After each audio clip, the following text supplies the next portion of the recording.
मंडळी, पुण्यातील रस्त्यांवर जेव्हा शेकडो सायकलस्वार गिअरच्या सायकली आणि प्रोफेशनल सूट घालून सज्ज झालेली होते, तेव्हा एका 70 वर्षाच्या माणसाच्या डोळ्यात वेगळीच चमक होती. पण अचानक असं काही घडलं. त्या गर्दीत एकच शांतता पसरली. ज्या माणसाने वयाची 70 ओलांडली, ज्याच्या पायात सराव होता आणि रक्तात जिद्द होती, त्याला स्पर्धेच्या सीमारेषेवरच रोखलं गेलं. तुम्ही यात भाग घेऊ शकत नाहीत. हे शब्द कानावर पडल्यावर त्या वृद्ध माणसाने जे केलं, त्याने आज अख्ख्या महाराष्ट्राचं मन जिंकलेलं आहे. कोण आहेत हे व्हायरल आजोबा? आणि आयोजकांनी नकार देऊनही ते या स्पर्धेत खरे विजेते कसे ठरले? ही गोष्ट आहे पुण्याच्या मातीतल्या एका जिद्दी खेळाडूची. सोशल मीडियावर सध्या एका व्हिडिओची तुफान चर्चा आहे. लोक म्हणतायत, विजेता कोणीही असो, पण मनाचा राजा तर हेच आजोबा आहेत. त्यांचं नाव आहे बाळू हिरामन जवंजाळे. डोक्यावर पांढरी टोपी, अंगात साधा सदरा आणि पायात चप्पल, पण सायकल चालवण्याचा वेग असा की तरुणही थक्क व्हावेत. पुणे ग्रँड टूर ही मोठी स्पर्धा जिंकायला ते आलेले होते, पण नियमांच्या तांत्रिकतेत त्यांना अडकवण्यात आलं. त्यांना स्पर्धेत उतरू दिलं नाही, पण त्यांनी हार मानली नाही. त्यांनी आपली जुनी सायकल काढली आणि स्पर्धकांच्या सोबतच पण सीमारेषेबाहेरून पॅन्डल मारत असा काही प्रवास केला की कॅमेरे स्पर्धकांऐवजी आजोबांकडे वळले. बाळू आजोबांची ही जिद्द काही आजची नाही. पुण्यातील मारुंजी भागात राहणारे हे आजोबा सांगतात की ते जेव्हा दुसऱ्या इयत्तेत होते तेव्हापासून ते सायकल चालवत होते. जेमतेम 3री पर्यंत शिकलेले बाळू मामा आज 70व्या वर्षीही तितक्याच ताकदीने सायकल चालवतात. सायकलिंग हे त्यांच्यासाठी केवळ येण्या जाण्याचं साधन नाही, तर ते त्यांचं आयुष्यच आहे.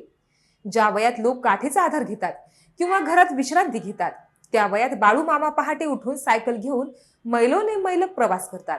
त्यांचा हा उत्साह पाहून असं वाटतं की वय हा फक्त एक आकडा आहे. खरा खेळ तर मनाच्या उभारीचा असतो.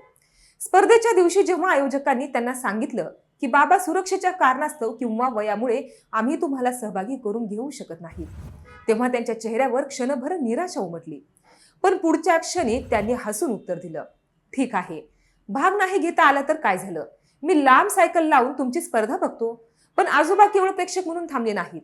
त्यांनी आपला जुना घोडा म्हणजे सायकल काढली आणि रस्त्याच्या कडेने स्वतःचीच एक स्पर्धा सुरू ठेवली. त्यांचा तो साधेपणा आणि खेळाप्रती असलेलं प्रेम बघून तिथे उपस्थित असलेल्या प्रत्येकाच्या डोळ्यात पाणी आलं. या घटनेचा व्हिडिओ जेव्हा सोशल मीडियावर व्हायरल झाला, तेव्हा नेटिझन्सनी अक्षरशः कमेंट्सचा पाऊस पाडला.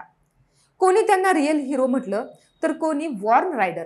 बाबा, तुम्ही स्पर्धेत नसलात तरी लोकांच्या मनाच्या शर्यतीत तुम्ही पहिले आला आहात, अशा भावना लोक व्यक्त करत आहेत. आजोबांची ती वेगाने सायकल चालवण्याची पद्धत, त्यांचं ते निखळ हास्य आणि परिस्थितीशी जुळवून घेण्याची वृत्ती आजच्या तरुणाईसाठी एक मोठा धडाच आहे. हार न मानता आपला आनंद कसा टिकवून ठेवायचा, हे आजोबांनी कृतीतून सिद्ध करून दाखवलंय. बाळू जवंजाळे यांच्या या प्रवासाकडे पाहिलं तर लक्षात येतं की त्यांच्याकडे कोणतीही महागडी स्पोर्ट्स सायकल नव्हती, अंगात ब्रँडेड कपडेही नव्हते की डोक्यावर महागडं हेल्मेट सुद्धा नव्हतं.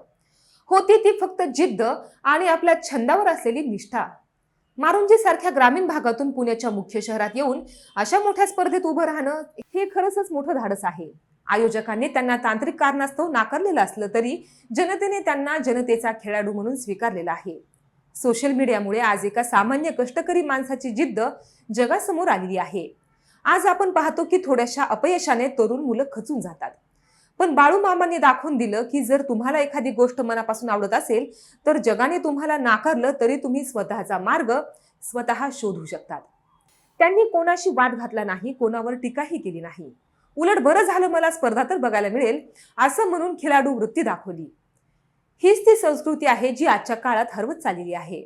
आणि म्हणूनच बाळू जवंजाळे हे नाव आज केवळ एका व्हिडिओ पुरतं मर्यादित राहिलेलं नाही, तर ते सकारात्मकतेचं प्रतीक बनलेलं आहे.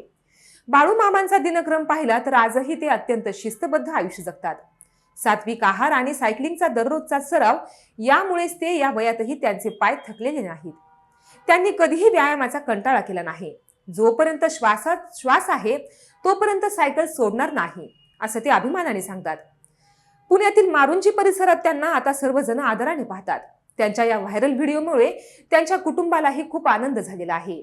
पण आजोबांना मात्र या प्रसिद्धीपेक्षा आपली सायकल जास्त प्रिय आहे. पुणे ग्रँड टूर सारख्या स्पर्धा शहरात होतात तेव्हा त्याचा उद्देश आरोग्य आणि उत्साह वाढवणे हा असतो. पण जेव्हा बाळू जवंजाळे यांसारख्या व्यक्तीला अशा स्पर्धेतून बाहेर ठेवलं जातं, तेव्हा समाजातून प्रश्नही विचारले जातात. खरं तर अशा ज्येष्ठ नागरिकांसाठी एक वेगळा विभाग असायला हवा होता, जेणेकरून त्यांच्या अनुभवाचा आणि उत्साहाचा सन्मान झाला असता. पण नियमांच्या चौकटीत आजोबा बसले नसले तरी माणुसकीच्या आणि जिद्दीच्या चौकटीत ते सर्वात वरच्या स्थानी आहेत.